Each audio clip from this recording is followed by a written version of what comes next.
हाय। आज की क्लास का हमारा जो टॉपिक है वो डायनेमिक प्रोग्रामिंग की करस्पॉन्डिंग जो ऑप्टिमाइजेशन प्रॉब्लम जिसे हमें आज सॉल्व करना है वो हमारी प्रॉब्लम है travel salesman problem.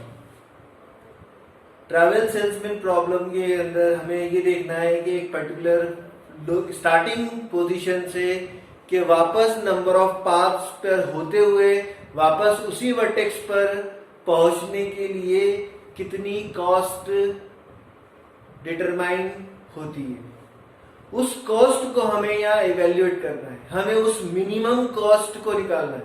That's why it is known as optimization problem. Travel salesman problem is nothing but your optimization problem. In this case, we can determine minimum cost.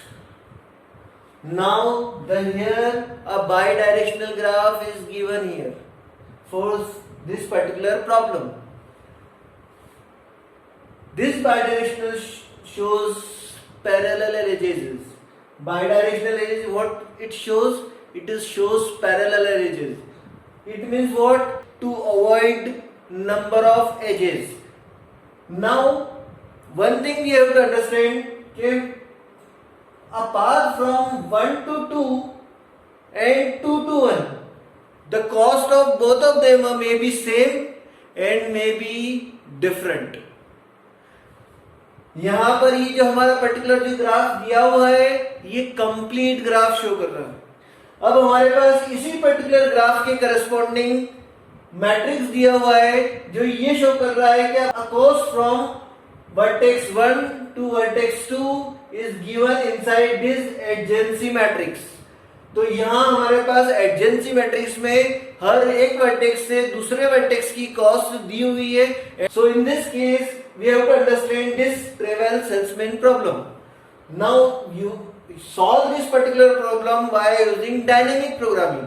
तो dynamic programming says try all possible solution and pick up the optimal solution. Now try all possible solution and pick up the best solution means what?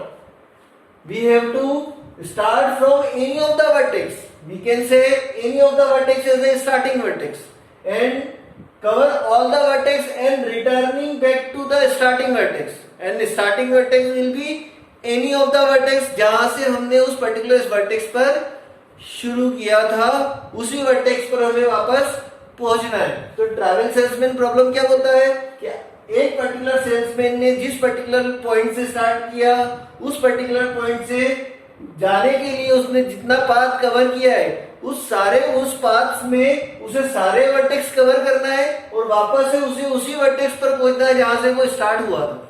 तो हमें यही vertex concept का utilisation dynamic programming के through implement करना है, जहां हमें सारे पॉसिबल सॉल्यूशन क्या क्या हो सकते हैं जिससे हम उस पर्टिकुलर स्टार्टिंग वर्टेक्स से उसी वर्टेक्स तक आने की मिनिमम कॉस्ट डिटरमाइन कर सके। तो उस पर्टिकुलर प्रॉब्लम को हम यहां सॉल्व करते हैं। Now try all possible solution किस तरह से ये वर्क करेगा, जिसमें हमें सारे सॉल्यूशन एडॉप्ट करना है। तो उसके लिए यहां पर हमारे पास स्ट्रेटेजी होती है brute force approach. Brute force approach क्या कहता है कि जहां आप सारे पॉसिबल सॉल्यूशन ट्राई कीजिए। तो हम पॉसिबल सॉल्यूशन किस तरह से ट्राई करते हैं उसकी वर्किंग हम यहां परफॉर्म करके देखते हैं। तो सबसे पहले हम यहां स्टार्टिंग वर्टेक्स हम इसमें से स्टार्टिंग वर्टेक्स कोई सा भी एक हम यहाँ ले सकते थे। तो हम यहाँ मान रहे हैं कि हमारा स्टार्टिंग वर्टेक्स हम कहां से ले रहे हैं 1 है। इसमें से कोई सा भी वर्टेक्स स्टार्टिंग वर्टेक्स हो सकता है किसी भी पर्टिकुलर पॉइंट से जहां से आप स्टार्ट कर रहे हैं वो उस पर्टिकुलर को हम स्टार्टिंग वर्टेक्स कह सकते हैं। तो अब यहाँ ब्रूट फोर्स अप्रोच को हम फॉलो करते हुए वर्किंग परफॉर्म कर रहे हैं। तो हमने सबसे पहले कहा कि हमारा स्टार्टिंग वर्टेक्स क्या है 1। नाउ इस 1 से अलग अलग वर्टेक्स पर कौन कौन से ऐसे वर्टेक्स है जहां पर हम इस पर्टिकुलर पॉइंट से जा सकते हैं। तो हमारे पास फर्स्ट से वर्टेक्स कौन सा है, सेकंड,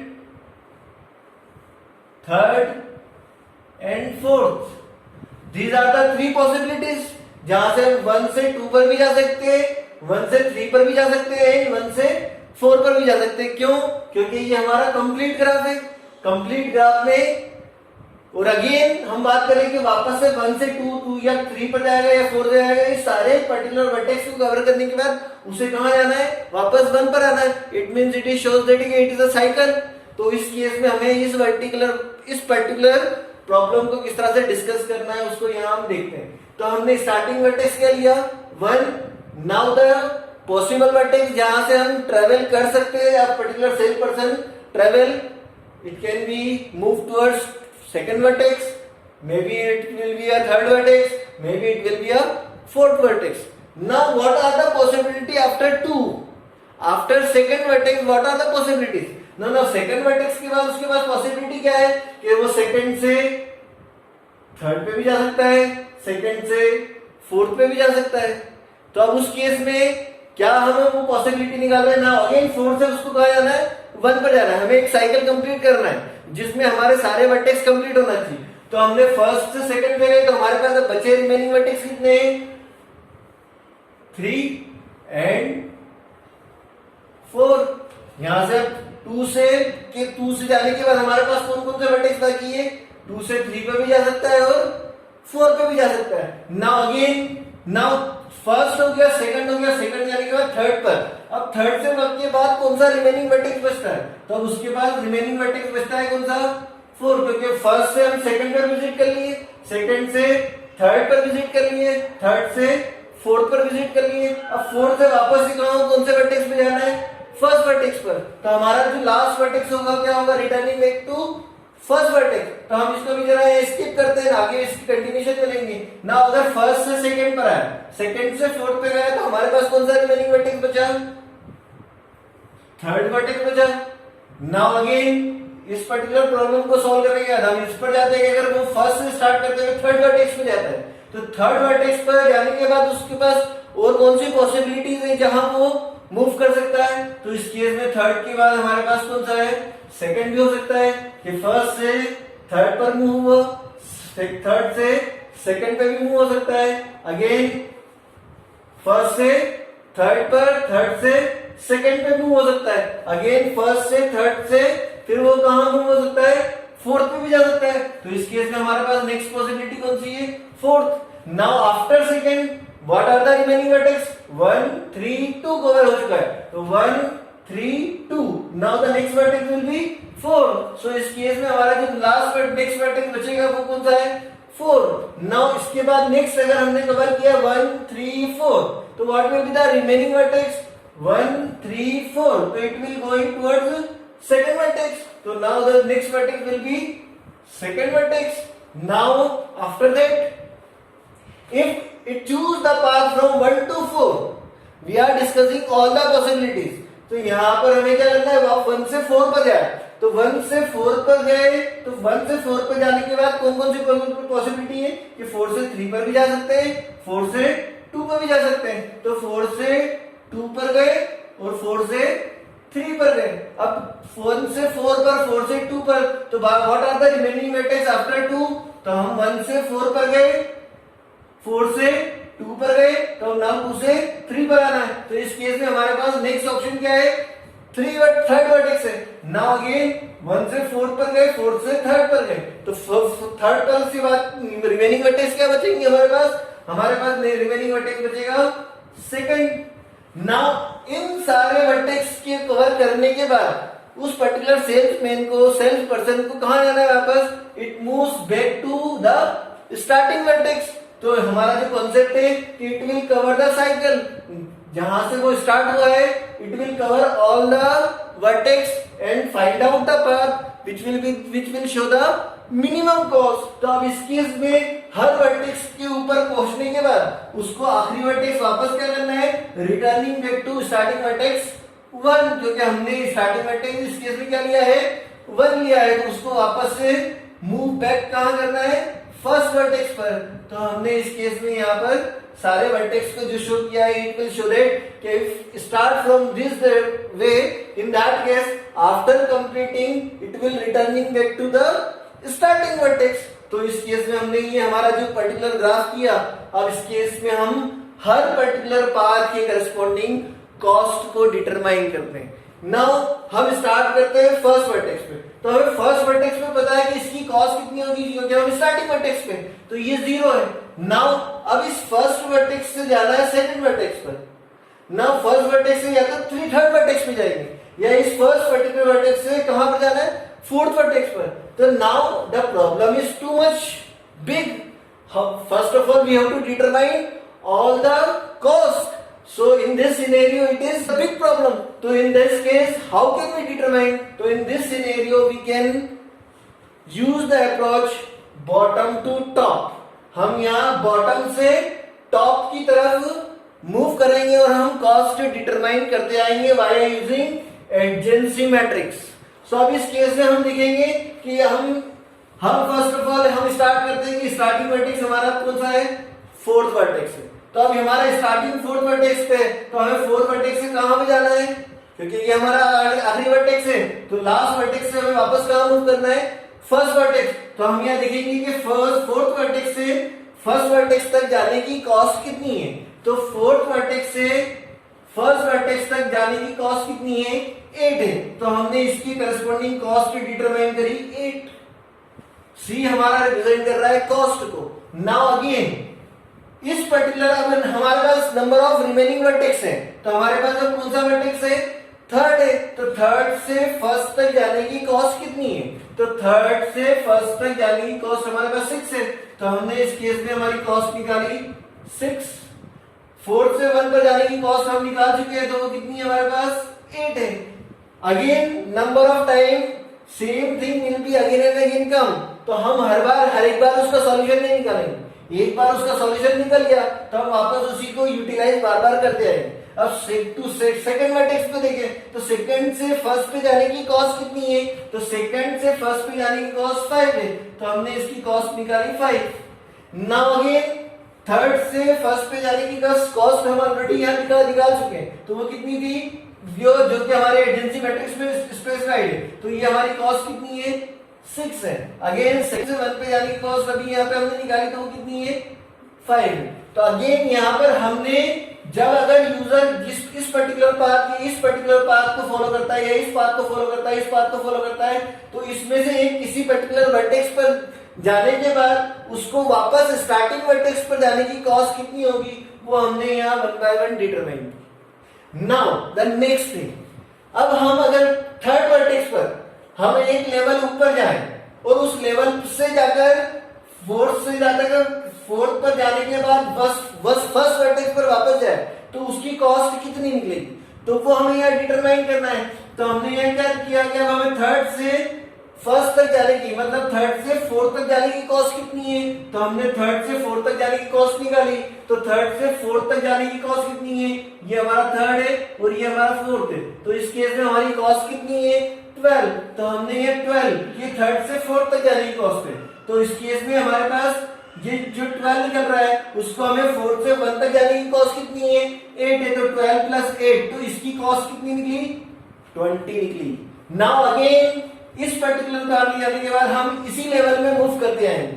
तो अगेन अब हमने यहाँ क्या देखा, फोर्थ से थर्ड पर जाने की कॉस्ट, जिस तरह से थर्ड से फोर्थ पर कॉस्ट है, इस तरह फोर्थ से थर्ड पर जाने की कॉस्ट हो सकती है। क्योंकि हम यहाँ बात कर रहे हैं कि जब हमारी जो एज है which is by directional, it means what, कि दोनों एजेस की कॉस्ट डिफरेंट हो सकती है। तो अब फोर्थ से थर्ड पर जाने की कॉस्ट हमें देखना है। तो फोर्थ से थर्ड पर जाने की कॉस्ट कितनी है, 9 है। तो हमने ये 9, अब उसके बाद हमने ऐड किया कि 3 से 1 तक जाने की कॉस्ट कितनी है, 6 है। तो 9 + 6 कितनी हुई हमारे पास, 15। तो हमारे पास फोर्थ से वापस से फर्स्ट वर्टेक्स तक जाने की कॉस्ट कितनी निकल कर आई, 15 निकल कर आई। इसी तरह अब हमें किसको देखना है, अब यहाँ हमारे पास सेकंड पर है, तो सेकंड से फोर्थ तक जाने की कॉस्ट कितनी है, तो सेकंड से फोर्थ तक जाने की कॉस्ट हमारे पास कितनी है, 10 है। तो यहाँ पर हमारे पास ये हमने 10 स्पेसिफाई किया। देन 4 to 1 जाने की कॉस्ट कितनी है, 8। तो ये हमारी कॉस्ट निकल कर कितनी आई, 18। नाउ नेक्स्ट वन, अगेन 4 से 2 पर जाने की, 2 से 4 पे जाने की कॉस्ट देख लिया हमने, 4 से 2 पे जाने की कॉस्ट कितनी है हमारे पास, 8 है। तो हमने कितना लिखा यहाँ पर, 8 प्लस, अब 2 से 1 पर जाने की कॉस्ट कितनी है, 5 है। तो हमने 8 प्लस 5 किया तो कितनी कॉस्ट निकल कर आई हमारे पास, 30। नाउ नेक्स्ट अगेन 2 से 3 पर जाने की कॉस्ट देखना है। तो 2 से 3 पर जाने की कॉस्ट हमारे पास कितनी है, 9 है। अगेन 3 to 1 जाने की कॉस्ट कितनी है, 6। तो 9 प्लस 6 हमारे पास कितना निकल कर आई वैल्यू, 15 निकल कर आई। अगेन इस लेवल पे आखिरी नोट पर अब इस पे देखते हैं हम कि थर्ड से सेकंड पे जाने की कॉस्ट कितनी है। तो थर्ड से सेकंड पे जाने की कॉस्ट कितनी है, 13 है। थर्ड से सेकंड पे जाने की, लेकिन सेकंड से 1 की जाने की कॉस्ट हम निकाल चुकी कितनी, 5। तो हमने इसमें एडिशन किया तो कितना निकला, 5। तो 30 प्लस 5 18 निकला।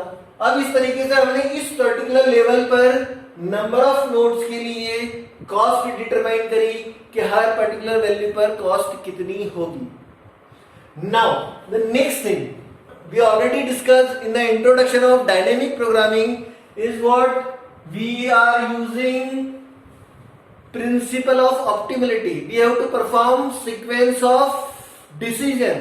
Now on this, अभी तक हम इस लेवल पर थे, तो इस पर्टिकुलर लेवल के बाद हमारे पास सिर्फ एक ही वर्टेक्स था, लेकिन अब इस पर्टिकुलर वर्टेक्स पर है, तो इस वर्टेक्स पर हम ये डिटरमाइन करेंगे कि हमारे पास इसके आगे जाने के 2 रास्ते हैं, या तो यहां पर इस पर्टिकुलर पाथ को फॉलो करें, या तो फिर इस पर्टिकुलर पाथ को फॉलो करें। तो इन दोनों में से हमें डिटरमाइन करना है मिनिमम कॉस्ट। जिसकी मिनिमम कॉस्ट होगी हम उस पर्टिकुलर पाथ को फॉलो करते हुए आगे मूव करेंगे। तो नाउ हमारे पास इन दोनों पर्टिकुलर वर्टेक्स या इन दोनों नोड की कॉस्ट डिटरमाइन हो चुकी है। तो नाउ अब हम यहां से देखते हैं कि सेकंड से थर्ड पर जाने की कॉस्ट कितनी है।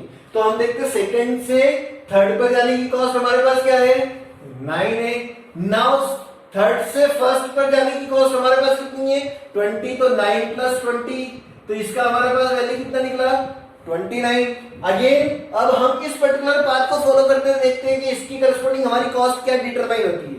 तो नाउ सेकंड से फोर्थ तक जाने की कॉस्ट कितनी है, तो सेकंड से फोर्थ तक जाने की कॉस्ट हमारे पास 10 है। तो हमने ये 10 स्पेसिफाई करा। नाउ 10 4 से 1 पर जाने की कॉस्ट हमारे पास कितनी है, 15 है। तो 10 प्लस 15, तो हमारे पास दोनों का रिजल्ट क्या निकला, 25 निकला। इन दोनों में से अब हमें डिटरमाइन करना है मिनिमम वैल्यू, मिनिमम कॉस्ट। तो मिनिमम कॉस्ट इन दोनों में क्या है, 25। तो हमारे पास इन दोनों पाथ के करस्पॉन्डिंग हमें मूव किस तरफ करना है, फर्स्ट सेकंड या फोर्थ, हम चूज कर सकते हैं। अभी हमें आगे का पाथ डिटरमाइन होना बाकी है। तो अब इस केस में हमारे पास इसकी कॉस्ट निकल कर आ गई कि हमने इन दोनों में से मिनिमम कॉस्ट किसको चूज किया, 25 को चूज किया।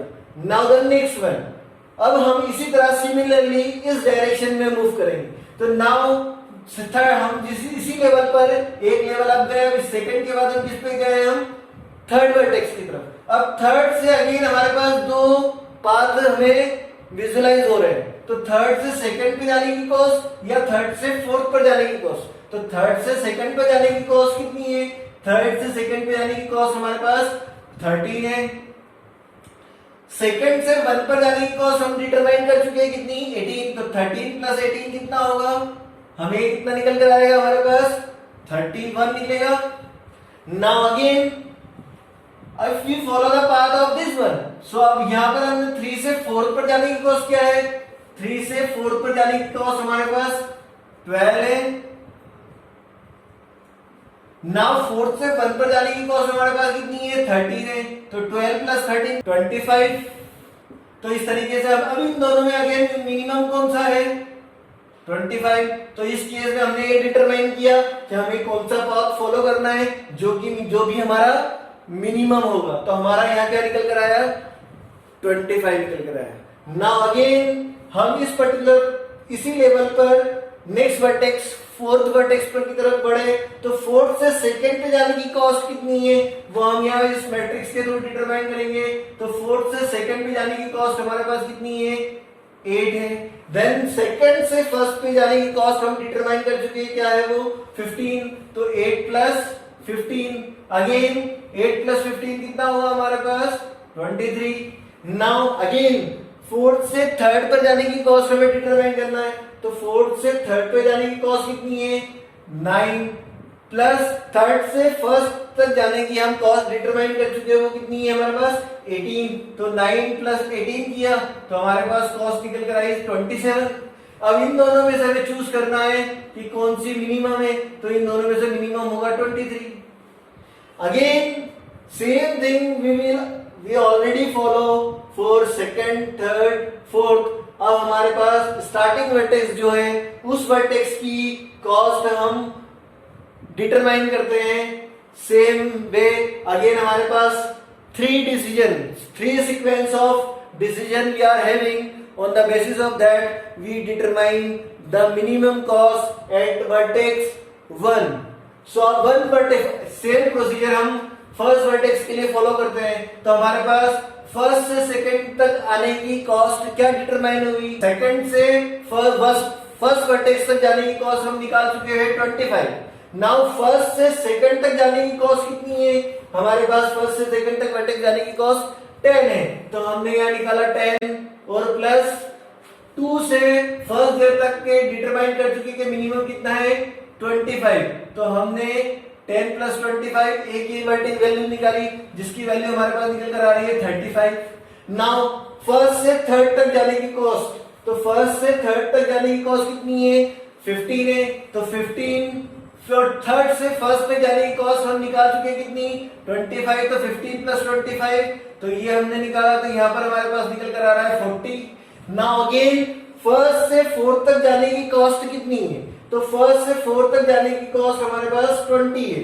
तो अगेन हमने यहाँ स्पेसिफाई करा 20 प्लस फोर्थ से फर्स्ट तक जाने की कॉस्ट हमने मिनिमम निकाली कितनी थी 23। तो हमने 20 प्लस 23 किया तो हमारे पास ये वैल्यू निकल कर आई 43।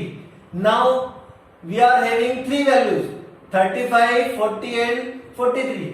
So in this case which value we choose, minimum one। तो मिनिमम इन तीनों में से कौन सा है हमारे पास 35। तो हमारे पास मिनिमम कॉस्ट क्या निकल कर आई 35। ये हमने ब्रूट फोर्स अप्रोच जिसमें हमने सारे पॉसिबल सॉल्यूशन ट्राई किए और उसके बेसिस पर हमने डिटरमाइन किया कि इस पर्टिकुलर स्टार्टिंग वर्टेक्स से नंबर ऑफ वर्टेक्स फॉलो करते हुए जो हमने पाथ फाइंड आउट किया उसकी मिनिमम कॉस्ट क्या होगी। तो इस केस में यूजिंग ब्रूट फोर्स अप्रोच हमारी मिनिमम कॉस्ट निकली 35। Now using this procedure we get the idea how to solve it using dynamic programming. On the basis of this procedure, we determine the formula, we determine the cost. So in that case, how can we determine the formula? So यहाँ पर हमने इस case में देखा कि हम जब first vertex पर थे तो फर्स्ट वर्टेक्स की बेसिस पर हमें इन तीन वर्टेक्स में से मिनिमम कॉस्ट निकालना था। तो मिनिमम कॉस्ट किस तरह से निकलेगी, उस पर्टिकुलर प्रोसीजर को हम फॉर्मूला के फॉर्म में डिटरमाइन करेंगे और किस तरह से हम मूव करेंगे जिसके बेसिस पर हमें ये फाइंड आउट हो सके कि हम हमारी मिनिमम कॉस्ट उस पर्टिकुलर ट्रेवल सेल्समैन प्रॉब्लम की डायनेमिक प्रोग्रामिंग के थ्रू क्या होगी। तो हम उस पर्टिकुलर फॉर्मूला को हम यहाँ डेवलप करते हैं जो कि डिटरमाइन करेगा कॉस्ट, मिनिमम कॉस्ट। तो उस केस में हमने यहाँ F नाम से स्पेसिफिकेशन दिया जिसमें हम ये बताएंगे कि हमारा ये पर्टिकुलर प्रोसीजर किस वर्टेक्स से स्टार्ट होगा। तो हमारा स्टार्टिंग वर्टेक्स अभी क्या है 1 है, तो हमने इस पर्टिकुलर स्टार्टिंग वर्टेक्स को बताया। अब उसके बाद हमें ये बताना है कि कौन से रिमेनिंग वर्टेक्स है जिन्हें हमें विजिट करना है। तो हमारे पास रिमेनिंग विजिट वर्टेक्स कौन कौन से हैं 2, 3 and 4। ये तीन वर्टेक्स है जिसे हमें विजिट करना बाकी है। इनके बेसिस पर हमें डिटरमाइन करना है कि मिनिमम कॉस्ट क्या होगी जब हम फर्स्ट वर्टेक्स से रिमेनिंग वर्टेक्स की तरफ मूव करेंगे। तो हमें डिटरमाइन क्या करना है मिनिमम कॉस्ट। तो मिनिमम कॉस्ट डिटरमाइन करने के लिए हम सबसे पहले कहाँ जाएंगे फर्स्ट से सेकंड पर, वो कंप्लीट हो जाएगा तो फिर फर्स्ट से थर्ड पर जाएंगे, फिर वो जब फर्स्ट से कंप्लीट हो जाएगा तो फिर हम फर्स्ट से फोर्थ की तरफ, उन तीनों के बेसिस पर हमें क्या निकालना है, मिनिमम कॉस्ट। तो हम किन किन वर्टेक्स पर मूव करेंगे, 2, 3 और 4। तो हम कहते हैं, हम यहाँ कंसीडर करते हैं कि j is the variable which is belongs to 2, 3 and 4। It is a set of remaining vertex जिसे हमें विजिट करना है। तो अब इस केस में हमारी सबसे पहले कॉस्ट क्या निकालेंगे, हमने इस पर्टिकुलर सेट में से इस पर्टिकुलर वर्टेक्स को माना, तो वो क्या है हमारे इस पॉइंट ऑफ टाइम पर j। तो हमने क्या करा, C1 और 1, j plus now the what will be the remaining vertex after visiting j। अब j फर्स्ट ऑफ ऑल हमारा क्या है, 2 है, तो हमारा रिमेनिंग वर्टेक्स 3 और 4 होंगे। जब हमारा 3 है तो हमारे रिमेनिंग वर्टेक्स 2 और 4 होंगे। जब हमारा 4 है तो हमारे रिमेनिंग वर्टेक्स क्या होंगे, 2 और 3। तो अब इस केस में हम क्या करेंगे, again same formula, it is a recursive formula. तो हम वापस सेम प्रोसीजर आगे अडॉप्ट करेंगे। तो हमने क्या किया, f। अब इस केस में हम c से 1 से j पर विजिट कर रहे हैं, तो अब j से आगे किस पर विजिट करना है, तो अगेन हम क्या निकालेंगे कि इस पॉइंट ऑफ टाइम पर हमारा अगले पॉइंट के लिए स्टार्टिंग वर्टेक्स क्या होगा, j होगा। देन j के बाद रिमेनिंग वर्टेक्स क्या होंगे, अगेन इसी सेट के अंदर से होंगे। तो उस सेट में से जैसे जैसे हम एक आगे बढ़ेंगे, उस सेट में से एक पर्टिकुलर वर्टेक्स रिमूव करते आएंगे। तो उस केस में हम क्या करेंगे, इसके अंदर से यहाँ पर j को माइनस करेंगे। तो ये हमारा फॉर्मूला है जिसके बेसिस पर हम ये डिटरमाइन करेंगे कि मिनिमम कॉस्ट क्या होगी। अगेन यहाँ हम समझते हैं कि j की करस्पॉन्डिंग हमने क्या बताया कि j जब हम इसमें से 2 को चूज कर रहे हैं, तो इस केस में से उस 2 को हम इसमें से माइनस कर देंगे। तो हमारे पास इस केस के लिए रिमेनिंग वर्टेक्स क्या हो जाएंगे, 3 और 4। जब हम 3 पर विजिट करेंगे तो ये 3 इसमें से माइनस हो जाएगा, तो हमारे पास रिमेनिंग वर्टेक्स क्या बचेंगे, 2 और 4। जब हम 4 पर मूव करेंगे तो हम क्या डिटरमाइन करेंगे, कॉस्ट ऑफ 1 to 4। देन उस केस में हम कहां से मूव करेंगे, कॉस्ट ऑफ 1 to 4 निकालेंगे। तो उस केस में हमारे पास उस 4 को हम इसमें से माइनस बचा करेंगे, तो हमारे पास रिमेनिंग वर्टेक्स क्या बचेंगे, 2 और 3। देन अगेन उस केस में इसी पर्टिकुलर प्रोसीजर को हर पर्टिकुलर लेवल के वर्टेक्स के ऊपर अप्लाई करते जाएंगे और उसके बीच में हम मिनिमम कॉस्ट डिटरमाइन करेंगे। तो ये हमारा जो फॉर्मूला था वो कितने वर्टेक्स के लिए था, 4 वर्टेक्स के लिए था, क्योंकि हमारा जो पर्टिकुलर प्रॉब्लम है वो अभी 4 वर्टेक्स के लिए। तो अगर हमें इसके लिए जनरलाइज फॉर्मूला बनाना है तो उस जनरलाइज फॉर्मूला को किस तरह से हम डेवलप कर सकते हैं, तो हमारा ये पर्टिकुलर वर्टेक्स कितने भी हो सकते हैं, n नंबर फाइनाइट वर्टेक्स हो सकते हैं, n नंबर ऑफ वर्टेक्स हो सकते हैं। तो उस n नंबर ऑफ वर्टेक्स को हम क्या कंसीडर कर रहे हैं कि ये जो हमारा पर्टिकुलर वर्टेक्स है उसको हमने नाम दे दिया क्या, s। इस पर्टिकुलर वर्टेक्स को हमने क्या कहा, s कहा। तो अब इस केस में हमें यहाँ मूव करना है, तो हम इसके जनरल फार्मूला हमारा क्या होगा, f of I, s। s is what, set of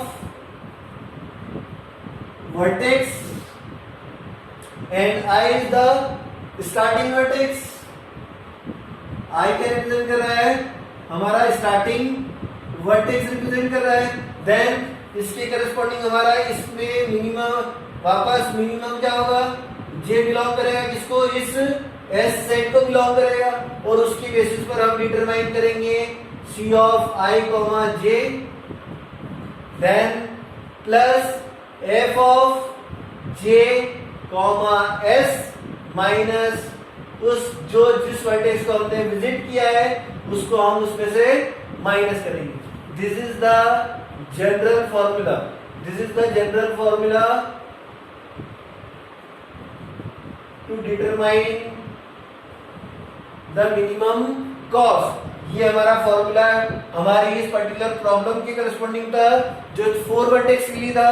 ये हमारा पर्टिकुलर फॉर्मूला जनरल फॉर्मूला है जिसमें हमारे n नंबर ऑफ वर्टेक्स हो सकते हैं। तो इस तरीके से हम इसके करस्पॉन्डिंग हम इसका इम्प्लीमेंटेशन करके देखते हैं कि किस तरह से हम इसकी कॉस्ट डिटरमाइन कर सकते हैं। तो अगेन हम बॉटम लेवल से स्टार्ट करेंगे और किस तरह से वैल्यू डिटरमाइन करते जाते हैं हम उसको यहाँ पर अडॉप्ट करते हैं। तो इस केस में हम वापस हमारे इस फॉर्मूला का यूटिलाइज करते हैं और अगेन हम इसकी वर्किंग डायनेमिक प्रोग्रामिंग के through by using this formula perform करके देखते हैं। हम बॉटम लेवल से स्टार्ट करते हैं। हमने जैसे ब्रूट फोर्स में देखा, तो अब इस केस में हम क्या देख रहे हैं कि हम 4 वर्टेक्स पर है, तो 4 वर्टेक्स से हमें कहाँ जाना है, हम वापस स्टार्ट बॉटम से कर रहे हैं। तो हमें क्या देखना है कि हमें 4th वर्टेक्स से कहाँ पर जाना है, तो 4 वर्टेक्स के बाद कोई वर्टेक्स नहीं है, मतलब रिमेनिंग वर्टेक्स हमारा स्टार्टिंग वर्टेक्स है। तो हम इस केस में जो हमारा लास्ट वर्टेक्स होगा उसके बाद हमें आगे विजिट नहीं करना है, तो हम उसको क्या बोलेंगे कि हम जहाँ स्टार्टिंग वर्टेक्स में जा रहे हैं हम उसको रिप्रेजेंट करेंगे 5 से। 5 रिप्रेजेंट कर रहा है कि हमें returning back to starting vertex. तो अब इस केस में हमने वापस फंक्शन एडॉप्ट किया। हमारा स्टार्ट वर्टेक्स क्या है 4, 5, तो 4, 1 तक जाने के लिए हमारे पास क्या कॉस्ट है, 4 से वापस से 1 जाके तक जाने की हमारी कॉस्ट कितनी है 8। तो हम इस तरह से 1 बाय 1 एक एक वैल्यू के लिए डिटरमाइन करते हैं। तो हमने सबसे पहले 2 के लिए देखा, तो हमने f ऑफ 2 पर जाना, बॉटम हम यहाँ स्टार्ट कर रहे हैं बॉटम से टॉप की तरफ, फिर वापस हम इसको पूरी ट्री को वर्किंग परफॉर्म करके देखेंगे किस तरह से इसको हम अडॉप्ट कर सकते हैं। तो हम यहाँ सबसे पहले 2 to 1 के लिए वर्किंग कर रहे हैं, तो हमने यहाँ क्या किया f of 2। Now what are the remaining vertex? After that there is no remaining vertex. We have to returning back to our starting vertex. That is known as the 1. तो हम इस 1 को यहाँ रिप्रेजेंट कर रहे हैं किससे 5 से।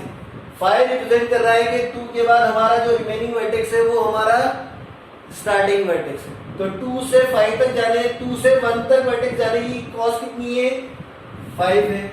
अगेन नेक्स्ट वर्टेक्स क्या है हमारे पास 3 से वापस स्टार्टिंग वर्टेक्स क्या है 1 है, तो उस तक जाने की कॉस्ट हमारी कितनी है 6 है। Now f of next vertex कौन सा बचा हमारे पास 4 से स्टार्टिंग वर्टेक्स पर जाने की कॉस्ट हमारी कितनी है 8 है। तो इस तरीके से हमने इस पर्टिकुलर फॉर्मूला के लिए, क्योंकि हमारे पास इसके बाद कोई भी वर्टेक्स रिमेनिंग नहीं है। नाउ अब हमें देखना है कि 3 से 4 तक जाने की कॉस्ट 3 से 1 वर्टेक्स तक जाने की कॉस्ट कितनी है। तो now at vertex 3 we will determine. तो इस केस में हमारे पास क्या करना है हमें वापस डिटरमाइन करना है हम कहां पर है 3rd वर्टेक्स पे। तो स्टार्टिंग वर्टेक्स हमारा क्या है 3 है, उसके बाद रिमेनिंग वर्टेक्स कौन से हमारे पास 3 से 4 है। तो अब इस केस में 3 से 4 तक जाने की कॉस्ट और 4 से वापस से फर्स्ट वर्टेक्स तक जाने की कॉस्ट हमें डिटरमाइन करना है। तो 3 से 4 तक जाने की कॉस्ट कितनी है, क्योंकि हम यहाँ पर मिनिमम नहीं निकाल रहे, क्योंकि हमारे पास सिर्फ सिंगल वर्टेक्स ही है। जब हमारे पास चॉइस होगी तब हम उसमें से मिनिमम डिटरमाइन करेंगे। तो 3 से 4 तक जाने की कॉस्ट कितनी है 3 से 4 तक जाने की कॉस्ट कितनी है हमारे पास 12 है, लेकिन 4 से 1 तक जाने की कॉस्ट कितनी है 8 है। तो हमारे पास उसकी वैल्यू कितनी निकली है 20। तो हमने इसकी वैल्यू बता दी 20, क्योंकि अब इसके बाद हमारे पास हमने जब इसको विजिट किया तो 3 से 4 में से 4 गया तो कुछ भी नहीं बचा, मतलब हमारे पास 5, मतलब 4 से हमें कहाँ जाना है फर्स्ट वर्टेक्स स्टार्टिंग वर्टेक्स में जाना है। तो इसकी कॉस्ट हमने यहाँ निकाल रखी है 20। अगेन हम इस पे जाएंगे f ऑफ 4 पर, इस 4 वर्टेक्स पर आए तो 4 से हमें जाना कहाँ पर है रिमेनिंग वर्टेक्स 3 है, और 3 वर्टेक्स में जाने के बाद हमारे पास कौन सा वर्टेक्स है स्टार्टिंग वर्टेक्स है। तो 4 से 3 तक जाने की हमारी कॉस्ट कितनी है कॉस्ट कितनी थी 9। अगेन 3 से 1 तक जाने की कॉस्ट कितनी थी 6। तो 9 प्लस 6 हम निकाल चुके हैं, यहाँ कितनी है 15 है। Then again f of remaining vertex कौन सा बचा है हमारे पास सेकंड वर्टेक्स। तो 2 से 4 तक जाने की कॉस्ट कितनी है, तो 2 हमारा इस पर्टिकुलर पॉइंट के लिए स्टार्टिंग वर्टेक्स है, और इस पर हमारा रिमेनिंग वर्टेक्स क्या है 4 है। तो अब इस केस में हमारे पास जाने की कॉस्ट कितनी है 2 से 4 तक जाने की कॉस्ट, 4 से 1 तक जाने की कॉस्ट हमारे पास 8 थी, 2 से 4 तक जाने की कॉस्ट हमारे पास 10 थी। तो 10 प्लस 8 हमने निकाला था क्या 18। इसी तरह हमारे पास नेक्स्ट क्या है नेक्स्ट हमारे पास 4 है, अब हमारा स्टार्टिंग वर्टेक्स 4 है। तो उस केस में हमने क्या कहा कि स्टार्टिंग वर्टेक्स 4 है, तो रिमेनिंग वर्टेक्स क्या है हमारे पास 2। तो हमने यहाँ रिमेनिंग वहां तक जाने की कॉस्ट कितनी है, तो 2 से 1 तक जाने की कॉस्ट हम निकाल चुके थे c इक्वल्स टू 5 ना। 4 से 2 तक जाने की कॉस्ट 8 थी, तो 8 प्लस 5 कितनी है हमारे पास 13 है। हम इसको फॉर्मूले के थ्रू डिटरमाइन कर रहे हैं कि किस तरह से इसको सॉल्व करेंगे व्हाई यूजिंग डायनेमिक प्रोग्रामिंग। ये हमने ब्रूट फोर्स अप्लाई किया था, अब हम यहाँ पर फॉर्मूला का यूटिलाइज करते हुए डिटरमाइन कर रहे हैं कि कॉस्ट क्या होगी। नाउ अगेन एफ ऑफ हमारे पास क्या है, नेक्स्ट 2 है, तो जब हम स्टार्टिंग वर्टेक्स हमारा 2 है तो हमारे रिमेनिंग वर्टेक्स क्या है, 3 है, तो 3 के बाद हमारे पास रिमेनिंग वर्टेक्स क्या है, 5। It means it is a starting vertex. तो 2 से 3 पर जाने की कॉस्ट कितनी निकली थी हमारी, 9, और 3 से 1 तक जाने की कॉस्ट 6, तो कितनी निकली हमारे पास 15 है। Then again next one is your F of 3। अब यहाँ पर एफ स्टार्टिंग वर्टेक्स 3 है, नेक्स्ट रिमेनिंग वर्टेक्स क्या है, 2 है, तो इस केस में हमारे पास इस पर्टिकुलर पॉइंट तक जाने की कॉस्ट कितनी है, तो हमने यहाँ से देखा कि 3 से 2 तक जाने की कॉस्ट कितनी है, 13, 2 से 1 तक जाने की कॉस्ट कितनी है, 5, तो इसकी वैल्यू कितनी थी हमारी 18। तो हमने इस तरीके से ये सारी वैल्यूज के लिए डिटरमाइन किया कि किस तरह से इसकी कॉस्ट निकलेगी। नाउ अब हमें 2 पर जाना है, तो 2 पर जाने के बाद हमें डिटरमाइन करना है कि इसकी कॉस्ट क्या होगी। तो हम इसको देखते हैं किस तरह से इसको परफॉर्म कर सकते हैं। तो हम देखते हैं यहाँ पर 2 से 3 तक जाने की कॉस्ट, तो हमने क्या बताया यहाँ पर एफ ऑफ 2, स्टार्टिंग वर्टेक्स हमारा क्या है 2, रिमेनिंग वर्टेक्स क्या है 3 और 4। तो अब इस केस में हमने यहाँ क्या बताया 3 और 4, तो अब इन दोनों में से हमें डिटरमाइन करना है मिनिमम। तो मिनिमम कैसे निकलेगा हमारा, यहाँ पर मिनिमम कैसे निकालेंगे हम, सबसे पहले हम गए 2 से 3 पर, फिर 3 से 4 पर जाएंगे और 4 से 1 तक जाने की कॉस्ट। तो हमने यहाँ निकाला कि जब 3 से 4 पर थे तो हम 3 से 4 तक जाने की कॉस्ट हमारी कितनी थी 20, लेकिन 2 से 3 तक जाने की कॉस्ट क्या है हमारे पास 9, तो कितनी निकलेंगे हम 3 से 4 और 4 से 1 तक। हमने ये ऑलरेडी निकाल चुके हैं क्योंकि हमने हमारे फंक्शन में देखा था कि हमें सबसे पहले कॉस्ट किसकी निकालना है 2 से 3 पर, और फिर 3 से 4 तक की कॉस्ट हम निकाल चुके हैं यहाँ पर। तो अगेन इस पर्टिकुलर प्रोसीजर को किस तरह से अडॉप्ट करेंगे हम, किसके लिए वापस हम इसी में वापस फंक्शन लगाएंगे, जिस पर्टिकुलर वर्टेक्स को हम विजिट कर चुके हैं उस वर्टेक्स को इसमें से माइनस करेंगे। तो अब हम इस केस में क्या निकालेंगे, मिनिमम ऑफ जे हमारे पास क्या है 3,4, तो हमने ये हमारा जे बिलोंग्स उसको कर रहा है 3,4। नाउ इस केस में हमें किसका निकालना है, सबसे पहले वैल्यू हमने निकालना है 2 से 3 पर कॉस्ट ऑफ 2 to 3, फिर हमारे पास रिमेनिंग वर्टेक्स क्या बचेगा F of 3, then remaining vertex क्या बचेगा 4, देन इसके बाद अगर हम ये विजिट नहीं करते 2 to 4 जाएंगे तो सी से 2 to 4, फिर इसके बाद हमारे पास रिमेनिंग वर्टेक्स क्या होंगे 4, फिर इसमें से हमारा रिमेनिंग वर्टेक्स क्या बचेगा 3। तो अब इस केस में हमने ये वाली पर्टिकुलर वैल्यू डिटरमाइन करी थी कहां पर, यहाँ पर, तो इस पर्टिकुलर वैल्यू को यहाँ अडॉप्ट करेंगे, इससे कॉस्ट क्या निकली थी 20। C2,3 कितना है हमारा, तो 2,39 है, तो हमने इससे वैल्यू क्या निकाली 29। नाउ C2,4 कितना है हमारे पास 2,4 10 था, तो हम यहाँ अडॉप्ट करेंगे 10 प्लस एफ ऑफ 4,3 हम यहाँ निकाल डिटरमाइन कर चुके हैं कि 4,3 पर हमारी वैल्यू कितनी है 15, तो हमने क्या करा 10 प्लस 15, तो ये हमारा 25। तो अब हमें इसमें से क्या निकालना है, मिनिमम कॉस्ट निकालना है, तो मिनिमम कितना होगा 25 या 29, तो हमने यहाँ वैल्यू निकाली थी 25। इसी तरह हम सिमिलर प्रोसीजर अडॉप्ट करेंगे किसके लिए 3 के लिए। तो हमने वापस से स्पेसिफिकेशन क्या दिया, हम वापस इसको यहाँ अडॉप्ट करते हैं। तो जिस तरह से हमने इस पर्टिकुलर फॉर्मूला के बेसिस पर इसको यूटिलाइज किया, इस पर्टिकुलर फॉर्मूले के बेसिस पर हम इसका यूज करेंगे। तो अब इसके बेसिस पर हम नेक्स्ट वर्किंग करके देखते हैं। सो इस पर्टिकुलर फॉर्मूला का यूज करते हुए हम देखते हैं कि हम इसको आगे नेक्स्ट पर्टिकुलर फॉर्मूले के लिए किस तरह से अडॉप्ट कर सकते हैं। तो हमने एफ ऑफ 2, 3, 4 के लिए करा, अब हम किसके लिए कर रहे हैं, एफ ऑफ हमारा स्टार्टिंग वर्टेक्स क्या है 3, तो रिमेनिंग वर्टेक्स क्या बचे हमारे पास, रिमेनिंग वर्टेक्स क्या है 4, 2। तो अब इस केस में किस तरह से हम इसकी वर्किंग परफॉर्म करेंगे वापस, कि हमने इसमें से वापस हमें डिटरमाइन करना है क्या मिनिमम, तो मिनिमम किसके लिए निकालना है, जे बिलोंग्स टू 4, 2। तो अब इस केस में हमें मिनिमम निकालना है, तो हमने क्या निकाला C3, 2 तक जाने की कॉस्ट प्लस एफ ऑफ 2 तक हम पहुंच चुके हैं, तो हम यहाँ से क्या करेंगे वापस 2 एफ ऑफ क्या निकालेंगे हम इसमें एफ ऑफ 2, उसके बाद हमारे पास रिमेनिंग वर्टेक्स क्या बचेगा, 4 बचेगा। नाउ अगेन 3,4 होगा, उसके बाद हमारे पास रिमेनिंग वर्टेक्स क्या बचेगा, f ऑफ 4, यहाँ पर बचेगा रिमेनिंग वर्टेक्स 2। तो हमारे पास इस पर्टिकुलर को हमने डिटरमाइन कर चुके हैं। तो हमारे पास 2,4 तक जाने की कॉस्ट कितनी है, 18। तो हमने इसको अडॉप्ट किया और C 3,2 तक जाने की कॉस्ट कितनी है हमारे पास, 13। तो 13 प्लस 2,4 तक जाने की कॉस्ट कितनी है, 18। तो 13 प्लस 18 कितना हुआ, 31। ये हमारा 31 आया था पहले। इसी तरह हम किसके लिए निकालेंगे, 3,4 के लिए। तो C 3,4 की कॉस्ट कितनी है, हमारा 12 है। तो हमने ये स्पेसिफाई करा 12 प्लस 4,2 की हमने वैल्यू निकाल चुके हैं। तो C 4,2 की वैल्यू कितनी है, 13। तो 13 प्लस 12 कितना हुआ हमारे पास, 25। तो अगेन दोनों में से मिनिमम कौन सा है, 25। तो ये हमने है 25। इसी तरह हम 4 के लिए वर्किंग करके देखें। तो हमारे पास 4 अब इस केस में स्टार्टिंग वर्टेक्स है। तो इस स्टार्टिंग वर्टेक्स की करस्पॉन्डिंग बात करें तो हमारे पास रिमेनिंग वर्टेक्स क्या है, 2,3 है। तो अब इस केस में हमारे पास मिनिमम क्या निकलेगा, हमारा इस केस में मिनिमम निकलेगा, minimum of remaining vertex will B 2,3। तो अब इस केस में हमें जाना कहां पर है, C 4,2 plus f of starting vertex इसके लिए क्या होगा, 2। रिमेनिंग वर्टेक्स क्या बचेगा हमारे पास, 3 होगा।